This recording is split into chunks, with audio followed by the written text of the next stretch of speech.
Let's return to This Week in America. Here's your host, Rick Bratton.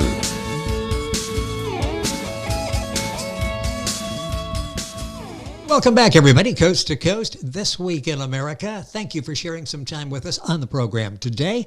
The book Bloomingdale's Tailor is the story of Ben, a tailor who works at Bloomingdale's and has incredible talent. Not everyone gives him a chance, despite his hard work and passion for clothes. However, he gets the opportunity of a lifetime when he meets a Hollywood executive who takes a chance on him. Suddenly, he's mixing with politicians, filmmakers, actors, businessmen, movie executives, and people in the justice system. Can a tailor do more than just make clothes? Well, why not? That's the story of Bloomingdale's Tailor, the first novel by Huda Fitaihi. Huda studied script writing and movie making at the Savannah School of Art and Design, and she joins us on This Week in America via Skype from Saudi Arabia on today's program. Huda, welcome to the program. It's great to have you with us. Thank you so much. Thank you so much for having me, Rick. I'm honored to be here. This week, it's our pleasure to have you with us. This Week in America, expanding our boundaries today to go to Saudi Arabia. And I appreciate you taking the time to do this and talk about the book. I love the story. And let's go back and talk a little bit. First book, the inspiration for the story. I love the character Ben. We'll go into some detail on him. But where did Ben come from and this whole storyline come from? Well, he came from my boss at Savannah, Georgia. I work at a deli over there. And the front of the book is dedicated to my two bosses. It's a couple. And they were just more than just people who cooked. Like, they helped the whole community. They helped clean it up. They provided counsel. They helped with legal things. And the street that they're on went from being a street that had a lot of crime to a street that was a safe neighborhood, and they played a large part in it, but they never wanted any acknowledgement. So that was the inspiration for the book. Well, they have the acknowledgement now in the beginning of the book. It's very nice you talk about them. And this basically, other than the food part, is sort of their lifestyle, the way they try to treat people. Really had an impact on you, didn't it? Because I know you, and you've talked before about, in the back of your mind, even when you thought you were successful, it was lurking that, well, maybe I'm not, maybe this is not going to last. This family really had an impact on who you are, didn't they? Yes, they really did. They really did, because it's about trying to do the best you can, and it's about like trying to make things work like in a different way, even though they're very hard. So, yeah, I've learned, because them themselves also being Muslim, there's a lot of misunderstandings, but they have like even calmed down people who just like yelled at them and treated them really badly. And seeing that, I knew that if you could handle discrimination and turn those people into friends, then you can basically find a way to handle anything that's less than that. So I'm very grateful to have that lesson and to witness that firsthand. Well, and then to take that lesson and to put it in this novel form with Bloomingdale's Tailor, Ben, that shapes so much of who he is and what he goes through and all of his experiences. It's an excellent book. It's available, of course, at Amazon, Barnes & Noble, wherever books are sold. You can link on directly by going to our website, thisweekinamerica.us. So you get this idea from the family. You're studying script writing, movie making, that type of thing. How did the idea come to develop Ben and to turn this concept that you saw displayed in front of you into a book? Well, I wanted to write my first novel, but it was really different from script writing. So what happened is that I talked to a very good professor, and he said to try and write it in a series of short stories. And then he said, well, why don't you like kind of, just be expressive like you are in a script, and kind of like remember to visualize. So we started writing it visually. So it's like written as you can see it in script form, but like in a novel setting, or in a novel form, basically. So it was more about trying to also show like that some Arab and Muslim characters, which there's a lot of them in America, are safe and are part of society. And I thought the best way to do that was to be as visual as possible, because the more you talked about feelings and stuff, the more, people would be distant. But as my professor used to say at SCAD, I had a very good professor who was an executive producer at once, that if you show things through character, then that's more relatable because people can see rather than, just hear about or just hear a perspective. So that's how this novel form came about. You Yeah, know, and and it's that a is novel form. that's so true. You can talk about and say, but the good people and the guy's kind-hearted and all of this. It really doesn't mean as much as actually seeing someone when we can see them before our very eyes, and that's the case with Ben, spending time on the third floor of Bloomingdale's making suits for people, very expensive suits for people that could afford very expensive suits. Talk about creating that character. That had to be fun to create Ben, and then the interaction with the people he was working for. Yeah, it was kind of trying to, uh, as you can say, like show an Arab or a Muslim character that was part of the fabric and show how that difference kind of fits in. So it's like let's say it's like the piece of the puzzle that's like the blue sky when you have a big puzzle, but it's further off. So you're like, oh, where's that piece? But I kind of need that piece, or that piece can make it better. So that's how the character came about, by kind of having someone realistic who would work really hard, who is understanding, but kind of comes from a different point of view and is never given a chance. And then once he is, it's not like he's the star of the show, but he actually helps move the plot forward in a good way. Because then, as you see, the novel moves on to different characters, but him, and Andrew are still a team, and yeah, so that was the idea. Talk about when you started writing the book. Are you one that has a pretty a script, something you can an outline that you will follow, and it's like, okay, now I put the outline together. I'm going to go back and fill in the parts with characters and dialogue and that type of thing. Or did this hmm sort of evolve? The characters and story evolve as you were getting more connected with it, more emotionally into your story. The characters evolved. Definitely, they evolved. It was a process of that. Yeah, How long did it take you to put the story together, to write the story? a year. And I'm sure when you look back now, did it go by quickly, or were there times when it's like, I can't believe I'm spending this much time. I need to get more work done on this. Or did the time go by quickly writing the story? The time went by relatively quickly. It was good. It was all right. When you look back now at the book and people are reading it and enjoying it, and the book is Bloomingdale's Tailor by Huda Fitaihi, and you'll find the book at Amazon. I'll break all that down for you here in a couple of seconds. Besides an entertaining story, what do you hope that we take away from the book Bloomingdale's Tailor? Well, I hope that you can see that even though a character is different, they can give a lot to society, and it's not going to be enforced like it would be natural, and that you can see that it's not just about them, but about the world around them and what happens. So there's like a lot of other stories in the book, like the stories of like the couple who's like acting together, this guy dealing with his dominance that he doesn't understand exists. We have also like the executive who's an anonymous writer who kind of stops writing to like kind of make things more natural, or just to like end it on a good note, just not about the glory or more things, more things. We have the doctors, we have the lady who has like maybe borderline or trauma, and she's trying to cure herself away from it. So we see like there's a lot of other windows to life that are affected by a different person that they can help. However, like they're not going to enforce or like make the situation about them, but about like helping being part of the situation.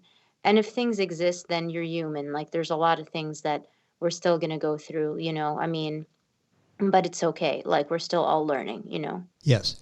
Well, talk about Ben and how he grew, because he was thrown into some unfamiliar situations. I mean, here's this master tailor, and suddenly he's out of his realm a whole lot and wondering, I'm sure himself, do I belong in this world? Will I succeed in this world? He really evolved as well, didn't he?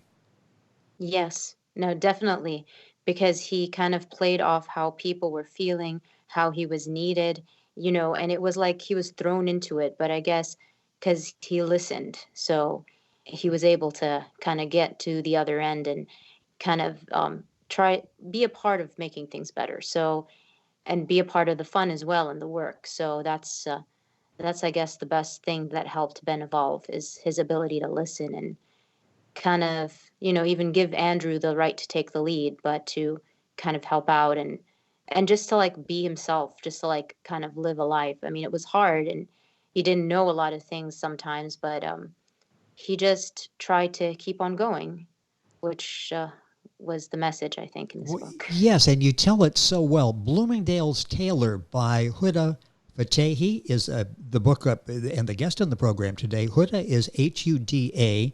Fitaihi is Fataihi.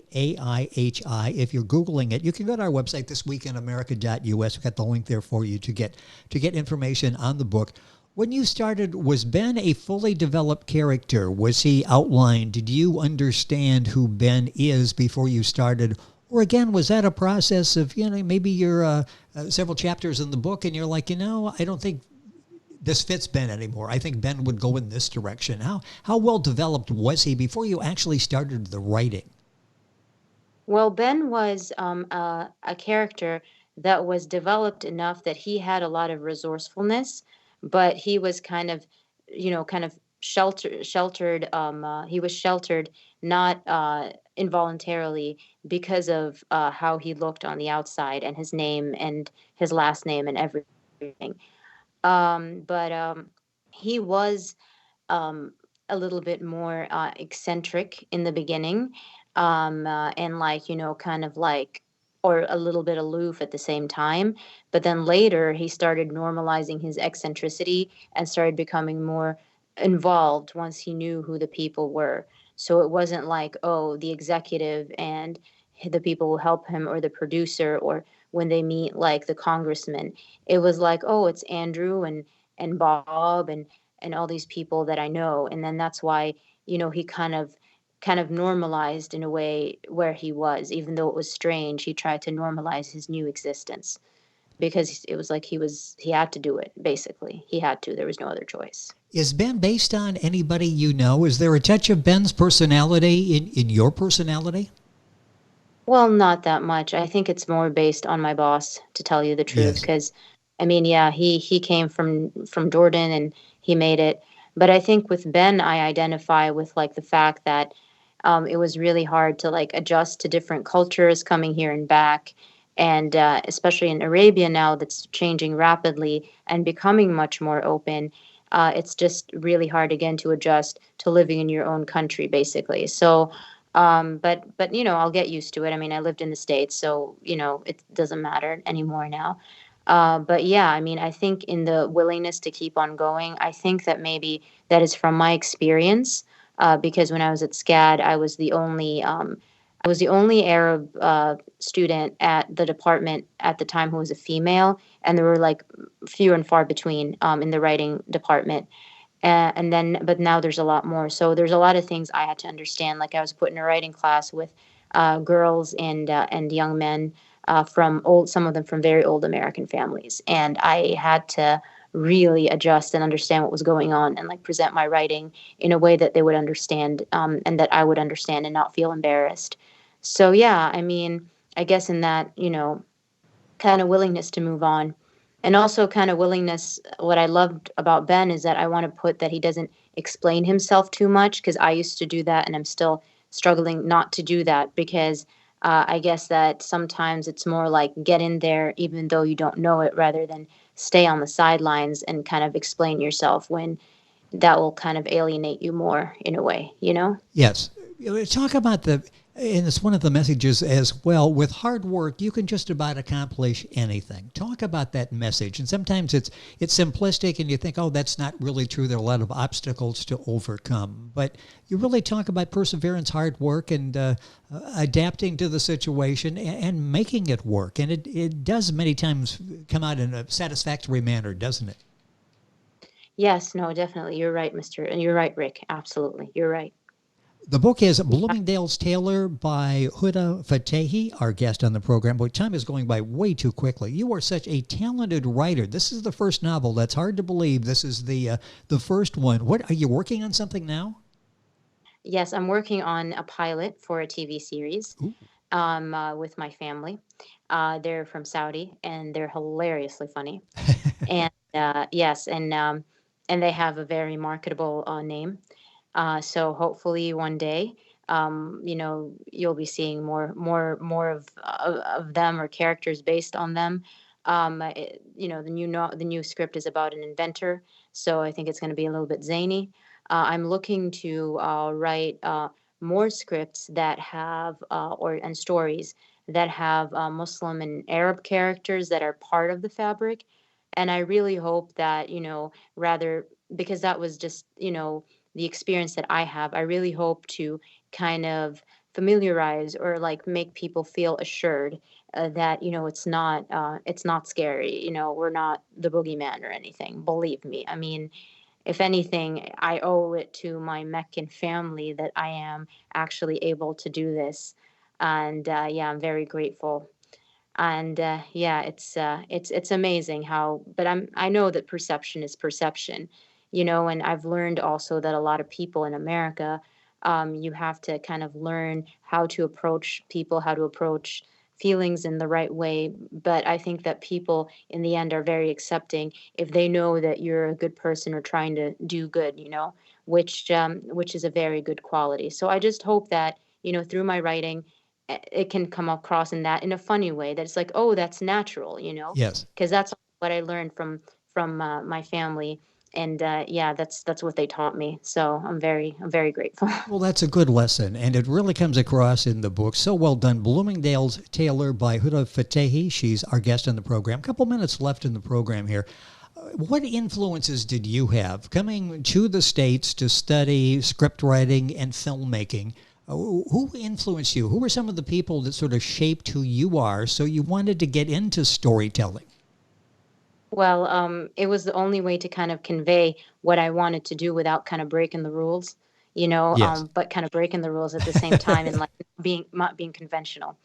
So that was the thing. And my brother, my mom, my sister, my dad, my nieces, all of them, and their brother, and yeah, my nephews, all of them. So it was interesting. And then half my family, because my brother was a Harvard medical doctor himself, and I mean, you can see there's a character in the book based on Yes. him. Yeah, his son was born in Boston, and I was born here, and I used to spend some time with them during the year, and it was just that kind of getting to understand each other, and like we're really close, like he's 5 years younger than me, that actually I think also helped me in storytelling, because I'm like, oh, well, this is a very different perspective than the one I have. And he would look at me and be like, oh, that's a very different perspective than the one I have. So I think we kind of learned each other, and it's amazing. Like if you see me, I'm a girl who speaks English and has this afro, but he has an afro too, and three dogs, and he speaks Arabic, but kind of like you can tell he has this like kind of Miami Boston thing going on, and he's a businessman. So I don't know, life kind of threw me like that for a loop. And also, like, I have amazing nieces. They're nice. One of them is an executive. The other one is like a great teacher. The other one is also an executive. And the other one, she's a cook, and she's brash, but she's the kindest person you've ever met. Like she's kind of like Khloe Kardashian in a way. And then their little brother, who's a genius. I mean, I really love him. And yeah, I mean, like, it's just amazing. And my dad is a tough older guy, but he has a heart of gold. So I guess trying to, like, mesh mash all of this without being, kind of weird. I guess that really helped in storytelling. So, but I just like hope that I can do it in a way that would help people and just kind of make it seem that it's okay, that, nobody's out here to scare you. Like, we're normal, don't worry about it. Well, and hopefully we'll see some of that in the TV series that you're working on, the pilot that you're working on, and you do it by breaking down these labels. I mean, when we cut through everything, we're all just people, and you're an excellent storyteller, and you get that point across. And I got a minute or so left, but what has this whole experience been like for you? You come over here, you write the book, you're inspired, you write the book, you're a published author now, you're working on some television, that type of thing. How exciting is this for Huda right now? This has to be an exciting time for you. Well, I'm very excited, and I'm very grateful. Thank you that you guys gave me a chance. And I hope to be able to learn to get along more with people and understand the differences, and give back to y'all and to everyone here. So I'm very grateful. Thank you so much, Rick. Thank you so much. It is our pleasure. And you picked that up down in Georgia. That was part of your training here in Savannah, was a little bit of that southern language that you fit in there. How long were you here? Well, I was in Savannah, Georgia for 8 years. I lived there for 8 years. That's a great city. It's a great place. I love it. Well, now you're spending your full time in Saudi Arabia now. You're permanently there? Well, I come back and forth, but for the past year and a half, I've been here for most of the year with family. Well, with Skype, it seems like you're still in Georgia. We had a good Skype picture today, so I'm glad that worked out. It's been so much fun having Huda Fitaihi on a program today, and that's Huda Fitaihi. If you're into Googling the book, the name of the book is very simple, Bloomingdale's Tailor. It's available at Amazon. Go to our website, thisweekinamerica.us, and you can link on directly. Huda, it's been a pleasure. Thank you so much for taking time to be with us. Thank you for the excellent story, Bloomingdale's Tailor. Hopefully we'll stay in touch and talk about it. You've got a lot of exciting things coming up. I'd love to stay in touch and we can talk about that as well. Thank you for being with us on the program. Thank you so much. I hope you have a good day. Thank you very much. You as well. Thank you. The book, once again, is Bloomingdale's Tailor. Huda Fitaihi, our guest on the program. The book's available at Amazon. Link on to our website. Get all the information, thisweekinamerica.us. Back on today's program after these messages. This Week in America is online. You can visit our website, thisweekinamerica.us. Scott Pinkerton, Associate Producer of This Week in America. Jay Anderson, Segment Producer. Ben Watson, Webmaster. Otto Bechet, Director of Engineering and TV Production. This Week in America produced and is a trademark of Blue Funk Broadcasting, LLC. For information on all of our guests and to listen to this week's show, our website again at thisweekinamerica.us. And I'm Sean Bratton, Executive Producer of This Week in America.